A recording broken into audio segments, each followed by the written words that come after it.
ಅವ್ರಿಗೂ ತೊಂದರೆ ಇರ್ತಾವ, ಇಲ್ಲ ತನ್ನಂಗಿಲ್ಲ. ಆದ್ರೆ ಸಂಸಾರದ ತೊಂದರೆಗಳು ಬೇರೆ, ಮಠದ ತೊಂದರೆಗಳು ಬೇರೆ ಇರ್ತಾವ.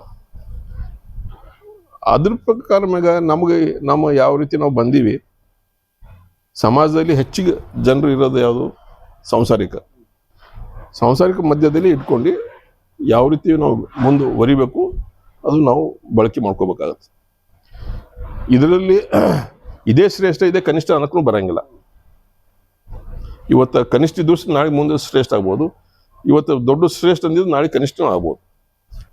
1968 ನಮ್ಮ ತಂದೆಯವರು ಆ ದಾಸೋಹ ಬಿಟ್ಟು ಇಲ್ಲಿ ಬಂದರು, ಎಲ್ಲಿ ತೋಟದ ಮನೆಗೆ. ಅವ್ರ ಜೊತೆಗೆ ನಮ್ಮ ಮುತ್ತೆಯವರು ಪೂಜ್ಯ ದೊಡ್ಡಪ್ಪರು ಕೂಡ ಇಲ್ಲಿ ಬಂದರು. ಈ ಮನೆ ಬಂದು ಇಲ್ಲೇ ವಾಸ ಮಾಡ್ಕೊಂಡ್ರು. ಇದಕ್ಕಿಂತ ಹೆಚ್ಚಿಗೆ ಹೇಳೋದು ನನ್ನ ಅವಶ್ಯಕತೆ ಇಲ್ಲ ಅಂತ ಅನ್ಕೋತೀನಿ.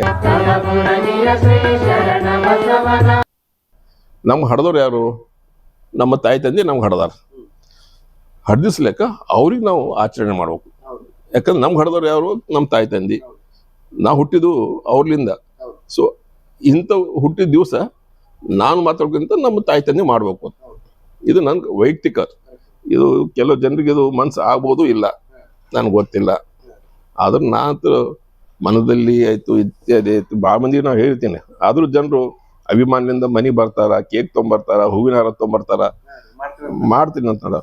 ಈಗ ಇಲ್ಲ ಅಂದ್ರೂ ತ್ರಾಸ ಆಗ್ತದೆ. ಈಗ ಯಾವ ರೀತಿ ನಾವು ಈಸಲಾಡ್ಬೇಕಾದಾಗ ನೀರು ಹಿಂಗೆ ಸರಿಸ್ತೀವಿ, ನಾವು ಮುಂದೆ ಹೋಗ್ತೀವಿ ಅಷ್ಟೇ, ಮತ್ತೆ ನೀರು ಬಂದ್ಕಂತ ಕಲಿಯೋದೇ ಅದಲ್ಲ. ಹಂಗೆ ಸಮಾಜದಲ್ಲೂ ನಾವು ಮಾಡೋಂಥ ಕೆಲಸಗಳು ಅದು ಈಸಿ ಇದ್ದಂಗೆ. ನಾವು ಎಷ್ಟು ನಾವು ಸರಿಸ್ಕೊಂಡ್ರು ನಾವು ಇರತ್ತಂಗೆ ಸರಿತಾವೆ, ನಾವು ಹೋದ್ಮೇಲೆ ಮತ್ತೆ ವಾಪಸ್ ಆಗ್ತವೆ. ಇದು ಸಹಜವಾಗಿ ಕ್ರಮೇಣವಾಗಿ ಹಿಂಗೆ ನಡೀತಾ ಹೋಗೋದು. ಶರಣಬಸವೇಶ್ವರ ಸಂಸ್ಥಾನ ಅಂದ್ರೆ ಅಲ್ಲಿ ನಿಮ್ಗೆ ಫೋಟೋ ಐತಿ, ಇಲ್ಲ ದಾಸೋಹಕ್ಕೆ ನೀವು ಹೋದ್ರೆ ನಿಮ್ಗೆ ಅದು ಕಲ್ಪನೆ ಬರ್ತದೆ. ನಮ್ಮ ಹಿರಿಯರು ದೊಡ್ಡಪ್ಪ ಗೌಡ್ರು ಅಂತ, ಆದಿ ದೊಡ್ಡಪ್ಪ ಗೌಡ್ರು ಅಂತ ನಾವು ಕರಿತೀವಿ ಅವ್ರಿಗೆ. ಅಂದ್ರೆ ಜನರು ಕರೆಯೋಂಥ ಒಂದು ಹಾಂ ಬ್ರಹ್ಮಪುರ ಗೌಡ್ರು. 14 ಹಳ್ಳಿ ಕಲ್ತು ಒಂದು ಊರಾಗ್ತಾರೆ. ಅದಕ್ಕೆ ಚೌದಾಪುರಿ ಮಠ ಅಂತ ಹೆಸರು ಬರ್ತದೆ. ಪೂರ್ ಅಂದ್ರೆ ಹಳ್ಳಿ. ಬ್ರಹ್ಮಪುರ್, ಹೀರಾಪುರ್, ಗಾಜೆಪುರ್, ಮಕ್ತಾಂಪುರ್, ಚೌದಾಪುರ 14 ಪೂರ್ ಕಲ್ತ್ರೆ ಒಂದು ಮಠ ಆಯ್ತದ. ಅದಕ್ಕೆ ಚೌದಾಪುರಿ ಮಠ ಅಂತ ಬರ್ತದೆ. ಹಂಗೆ ಬ್ರಹ್ಮಪುರ ಇದು. ಬ್ರಹ್ಮಪುರದ ಗೌಡ್ರು ಇವರು ಈ ಜೋಳದ ವ್ಯಾಪಾರ ಇರ್ತಾವ. ಸುತ್ತಮುತ್ತ ಹಳ್ಳಿನ ತರೋದು, ಕೊಡೋದು, ಮಾಡೋದು. ಅವಾಗ ಸಹಜವಾಗಿ ವ್ಯಾಪಾರದಲ್ಲಿ ತಿರುಗಾಡೋದು ಹೆಚ್ಚಿಗೆ ಇರ್ತಾರೆ. ಇವ್ರಿಗೆ ಗಮನಕ್ಕೆ ಬರ್ತದೆ, ಶರಣರು ದಾಸೋಹ ಕೆಲಸ ಮಾಡಕತ್ತಾರೆ, ಇವ್ರಿಗೆ ಮನಸ್ಸಿಗೆ ಒಪ್ತದೆ. ಶರಣರು ಇವರಿಗೆ ಒಂದು ಪರಿಚಯ ಆಗ್ತಾವಮ್ಮ. ಇದು ನಮ್ಮ ಹಿರಿಯರು ಹೇಳಿದ್ದು, ಇದು ಪುರಾಣದೂ ಕೂಡ ಉಲ್ಲೇಖ ಆಗ್ತಾರೆ. ಅವಾಗ ಶರಣರು ಇವರಿಗೆ ಇದು ನಮ್ಮ ಗೌಡ್ರು, ನಮ್ಮ ಹಿರಿಯರು ಶರಣರಿಗೆ ಹೋಗಿ ಅವ್ರಿಗೆ ಬರ್ಮಾಡ್ಕೋತಾರ. ಅವರು ಇಲ್ಲಿ ಔರಾದ ಅಂತೇಳಿ ಒಂದು ಈ ನಮ್ಮ ಭೀಮಾ ನದಿ ದಂಡಿಗೆ ಒಂದು ಊರು ಬರ್ತಾರೆ, ದಂಡರಾಯ ಗೌಡ್ರು ಅಂತ ಇದ್ದಾರೆ. ಅಲ್ಲಿ ಅವರು ದಾಸೋಹ ಅದ್ರ ಬಗ್ಗೆ ಎಲ್ಲರಿಗೂ ಗೊತ್ತಿದ್ದುದು. ಆಯಿತು ಬರ್ತೀನಿ ಅಂತೇಳಿ ಅವರು ಬರ್ತಾ ಏನು ಮಾರ್ಗ ಇದೆ, ಔರಾದ ಇರ್ಬೋದು, ಈ ಕಡೆ ಪರ್ತಾಬಾದ್ ಇರ್ಬೋದು, ಬ್ರಹ್ಮಪುರ ಇರ್ಬೋದು, ಇವು ಮಾರ್ಗಗಳವರೆ ಗುಡಿಗಳು ಶರಣರು ಎಲ್ಲೆಲ್ಲಿ ಕೂತಿದ್ದಾರೆ. ಇಲ್ಲಿ ಹಾದ್ಯಾಗ ಒಂದು ಉಳ್ಳಾಗಡ್ಡಿ ಹೊಲ ತಿದ್ದಾರೆ, ಅವರು ಹೊಲದಾಗೂ ಕೂತಿದ್ದಾರೆ. ಸಣ್ಣ ಸಿಸಿಗೆ ಬಂದಾಗ ಅಲ್ಲೂ ಕೂತಿದ್ದಾರೆ.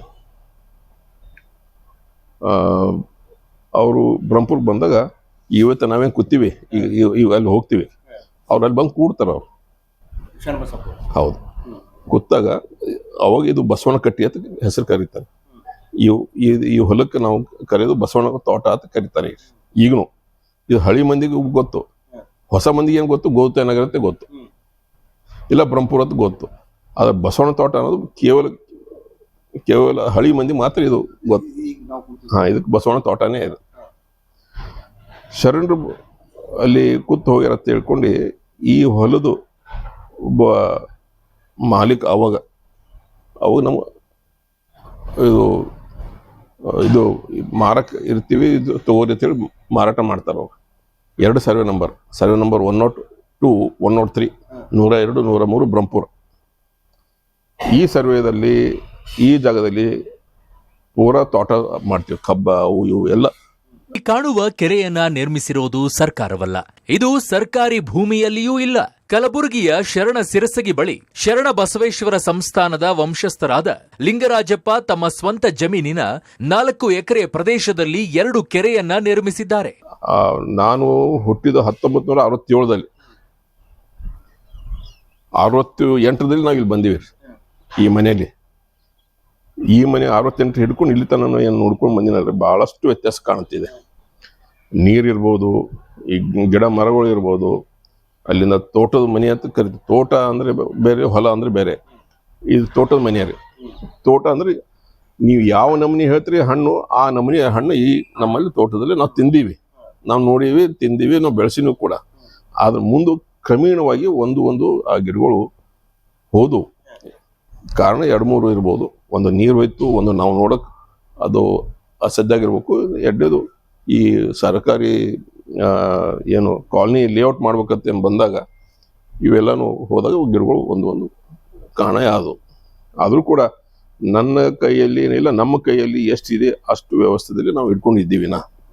ಮುಂದೆ ಇದನ್ನು ಬೆಳೆಸ್ಬೇಕಾಗಿದೆ, ಅದೇ ನಿಟ್ಟಿನಲ್ಲಿ ಬೆಳೆಸ್ಬೇಕಾಗಿದೆ. ಯಾವುದು ಹಳಿದಿತ್ತು ಮೊದಲು ಯಾವ ರೀತಿ ಅದೇ ರೀತಿ ಬೆಳೆಸ್ಬೇಕು. ಅದ್ರ ಜೊತೆಗೆ ಶರಣರು ಗುಡಿಯಲ್ಲಿ ಒಂದು ಶರಣರ ಆ ಸ್ಥಾನದಲ್ಲಿ 1, 2, 3, 4, 5, 6, 7 ಪೀಠಾಧಿಪತಿಗಳು ಅವ್ರ ಲಿಂಗೈಕ್ಯ ಆದ ನಂತರ ಸಮಾಧಿ ಅಲ್ಲಿ ಅವ್ರು ಮಾಡಿದ್ದಾರೆ ಆ ಗುಡಿಯಾಗ. ಈಗ ಅದು ಗುಡಿ ಶರಣರು ಸಮಾಧಿ ಇರೋದು ಒಳಗಡೆ. ನೀವೇನು ನಮಸ್ಕಾರ ಮಾಡ್ತೀರಿ, ಶರಣ ಬಸವೇಶ್ವರ ಮತ್ತು ಗುರು ಇಲ್ಲ, ಬರೀ ಶರಣ ಬಸವೇಶ್ವರ ಸಮಾಧಿ ಒಂದೇ ರೀ. ಗುರುವಿನ ಸಮಾಧಿ ಕಲ್ಕೆರೆಗೆ ಇದೆ. ಎಲ್ಲಿ ಸಿಂದಗಿ ತಾಲೂಕದಲ್ಲಿ ಬರ್ತಾರೆ, ಒಂದು ಕಲಗಿರಿ ಗ್ರಾಮ, ಅಲ್ಲಿ ಅವ್ರ ಗುರುಗಳು. ಶರಣ ಬಸವೇಶ್ವರ ಕಡಿ ಒಂದು ಕಾಲದಲ್ಲಿ ಗುರುವಿನ ದರ್ಶನ ಮಾಡ್ಬೇಕಾಗಿರ್ತದೆ. ಅದಕ್ಕೆ ಇಲ್ಲೊಬ್ಬರು ದೊಡ್ಡ ಸಾಹುಕಾರ ಇರ್ತಾರೆ, ಅಫ್ಜಲ್ಪುರ್ಕರ್ ಅಂತ ಹೇಳಿ ಅವ್ರ ಹೆಸರು. ಅವ್ರು ತಮ್ಮ ಕುದುರೆ ಕೊಟ್ಟು ಕಳಿಸಿ ಗುರುವಿಗೆ ಕಳಿಸಿರ್ತಾರ. ಅವರು ಗುರುವಿನ ದರ್ಶನ ಮಾಡಿಸಿದಿ ನನಗಂತ ಹೇಳಿ ಶರಣರ ಕೈದಾಗ ಇದ್ದಂತ ಒಂದು ಉಂಗುರ ತೆಗೆದು ಅವ್ರಿಗೆ ಕೊಟ್ಟಿರ್ತಾರೆ. ಯಾರಿಗ? ಅಫ್ಜಲ್ಪುರ್ಕರ್ ಅವರು. ಇವತ್ತು ಆ ಕುಟುಂಬ ಇದೆ ರೀ ಸೊಲ್ಲಾಪುರದಲ್ಲಿ. ಇವತ್ತಿಗೂ ಕೂಡ ಲಿಂಗದಲ್ಲಿ ಯಾವ ರೀತಿ ಲಿಂಗ ಇಟ್ಕೋತೀವಿ, ಆ ಉಂಗುರು ಸಹಿತಕ್ಕೆ ಲಿಂಗದಾಗ ಇಟ್ಟೆ ಪೂಜೆ ಮಾಡ್ತಾರ ಅವ್ರು. ಈಗನು ನಾನು ನೋಡಿದ್ದೀನಿ ಅದು ಉಂಗುರಿಗೆ. ಅದಕ್ಕೆ ನೀವು ಬೇಕಾದ್ರೆ ಒಂದ್ಸರಿ ಸೊಲ್ಲಾಪುರಕ್ಕೆ ಹೋಗ್ರಿ, ನಾವು ನಂಬರ್ ಕೊಟ್ಟಿರ್ತೀನಿ, ಅವ್ರು ಮಾತಾಡ್ರಿ, ಅದ್ರದ್ದು ಒಂದು ನೀವು ಮಾಡ್ಕೊಂಡ್ರೆ ಅನುಕೂಲ ಆಗ್ತದೆ. ಹಾಗಾಗಿ ಅವರು ಲಿಂಗಕ್ಕೆ ಆದ ನಂತರ ಅಲ್ಲಿ ಅವ್ರು ಸಮಾಧಿ ಆಗಿದ್ದು ಮೊದಲು. ಅದಾದ ನಂತರ ಒಂದು ಗುಡಿ ಆಯ್ತು. ಮುಂದೆ 1888 ಒಂದು ಫೋಟೋ ಚಾಲ್ತಿಗೆ ಇದೆ, ಒಳ ಅಂಗಣ ಅಷ್ಟೇ ಕಾಣುತ್ತೆ. ಮುಂದೆ ಕ್ರಮೇಣವಾಗಿ ಹಿರಿಯರು ಬಂದಾಗ ಅದು ಗುಡಿ ಪೂರ ಆಗಿದ್ದು. ಅದಾದ ತಕ್ಷಣ ಮುಂದಿನ ಫಸ್ಟ್ ಸಮಾಧಿ ಏನಿದೆ ಅದು ದೊಡ್ಡಪ್ಪ ಗೌಡ್ರದು. ಅದು ನಮ್ಮ ಹಿರಿಯರು, ನಾವೇನು ಶರಣ ಬಸವೇಶ್ವರ ಕರ್ಕೊಂಡು ಅವ್ರು ಬರ್ಮಾಡ್ಕೊಂಡು. ಅದ್ರ ಹಿಂದೆ ಒಂದು ಬಸವಣ್ಣನ ಒಂದು ದೊಡ್ಡದೊಂದು ಮೂರ್ತಿ ಇದೆ. ಅದು 2ನೇ ಶರಣ ಬಸಪ್ಪ ಉರ್ಫ್ ಹುಚ್ಚಪ್ಪ ಅಂತ ಅವ್ರ ಸಮಾಧಿ. ಅದು ಅಂದ್ರೆ ಇವರು ದೊಡ್ಡಪ್ಪ ಗೌಡ್ರ ಮಗಂದದು. ಈ ಕಡೆ 2 ಸಮಾಧಿ ಅವರ. ಈಗ ನೀವು ಹೋದ್ಮ್ಯಾಗ ರೈಟ್ ಸೈಡ್ ನಿಮ್ಮ ಮುಖಕ್ಕೆ ರೈಟ್ 2 ಸಮಾಧಿ ಅವ.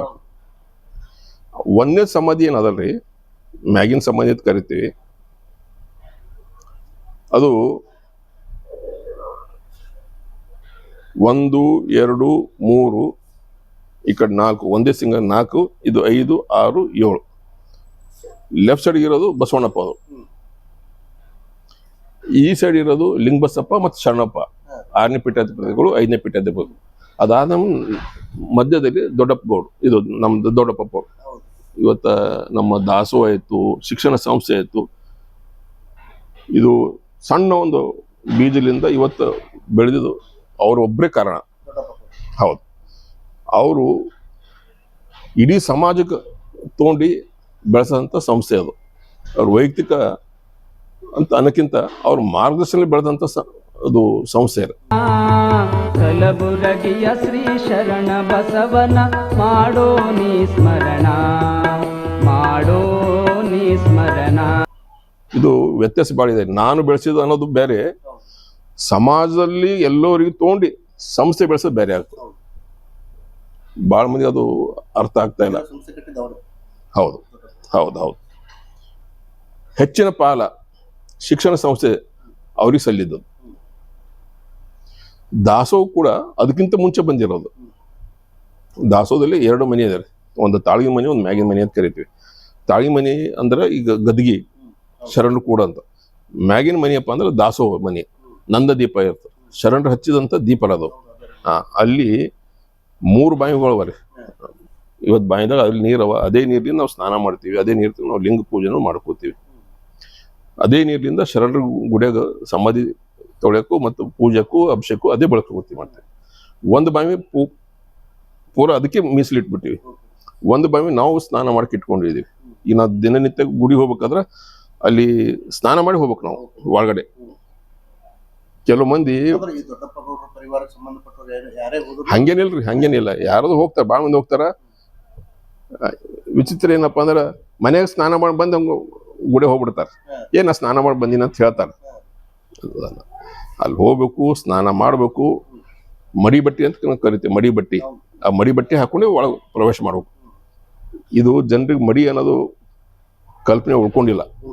ಹಾ, ಅದು ಮತ್ತೆ ವಾಪಸ್ ತರಬೇಕಾಗಿತ್ತಪ್ಪ ಅಂದ್ರೆ ಹಿರಿಯವರು, ಸಮಾಜದಲ್ಲಿ ದೊಡ್ಡವರು, ಗುರುವಿನ ಸ್ಥಾನ ಇದ್ದವರು, ಇವರೆಲ್ಲ ತಮ್ಮ ಭಕ್ತರಿಗೆ ಮಡಿ ಅಂದ್ರೆ ಏನು ತಿಳಿಸ್ಬೇಕಾಗ್ತದೆ. ಯಾವ ರೀತಿ ಪೂಜೆ ಮಾಡ್ಕೋಬೇಕು, ಲಿಂಗ ಪೂಜೆ ಮಾಡ್ಬೇಕು, ಇವೆಲ್ಲ ಹೇಳ್ಕೊತ ಹೋದಾಗ ಅವರು ಕೇಳ್ಕೊತ ಹೋಗ್ತಾರೆ.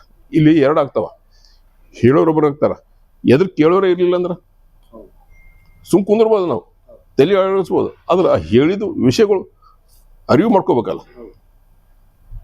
ಹೇಳಿದ ವಿಷಯ ಅರಿವು ಮಾಡ್ಕೊಂಡಾಗ ಅದ್ರ ಹೇಳಿದಕ್ಕೆ ಒಂದು ಅರ್ಥ ಆಗುತ್ತೆ. ನಾನು ವೈಯಕ್ತಿಕವಾಗಿ ಲಿಂಗ ಪೂಜೆಯಲ್ಲಿ ಲಿಂಗಕ್ಕೆ ಬಿಟ್ಟು ಮತ್ತೆ ನನಗೆ ಮತ್ತೆ ವಿಭೂತಿ ಧಾರಣೆ ಬಿಟ್ಟು ನನಗೆ ಮತ್ತೆ 3ನೇದು ಎದಕ್ಕೂ ಏನು ನಾನಾಯ್ತು ನನ್ನ ಲಿಂಗ ಪೂಜೆ ಅಷ್ಟೇ ಸಾಕು.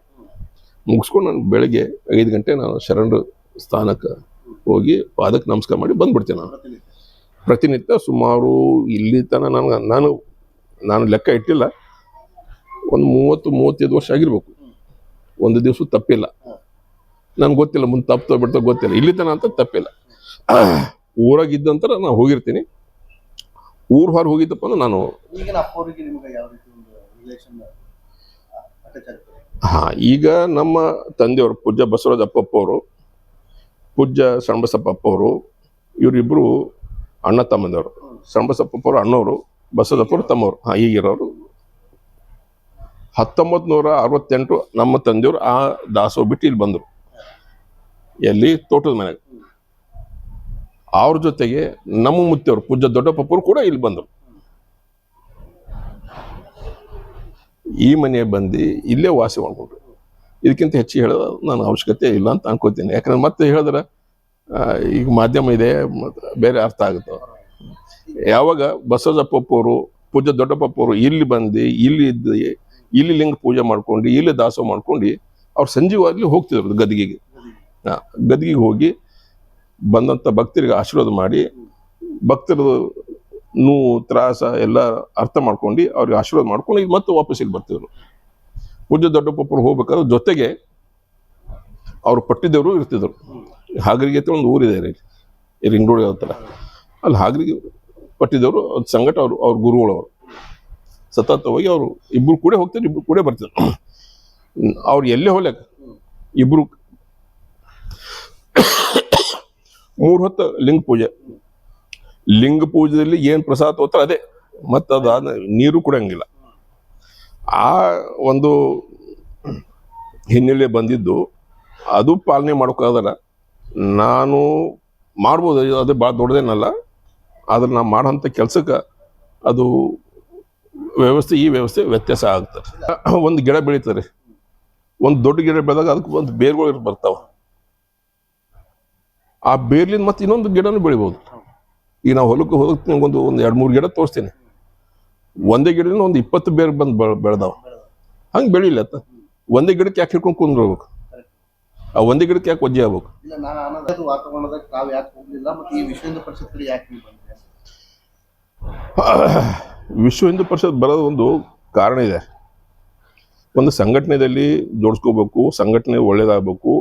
ಯಾವ ರೀತಿ ಸಂಘಟನೆ ಇರ್ಬೇಕಪ್ಪ ಅಂದ್ರೆ ಇಡೀ ಸಮಾಜಕ್ಕೆ ತೊಗೊಂಡು ಹೋಗುವಂಥ ಸಂಘಟನೆ ಭಾಳ ಮಹತ್ವ ಅದ ರೀ. ಇಡೀ ಸಮಾಜಕ್ಕೆ ತೊಗೊಂಡು ಹೋಗೋದಂದ್ರೆ ಅರ್ಥ ಏನು?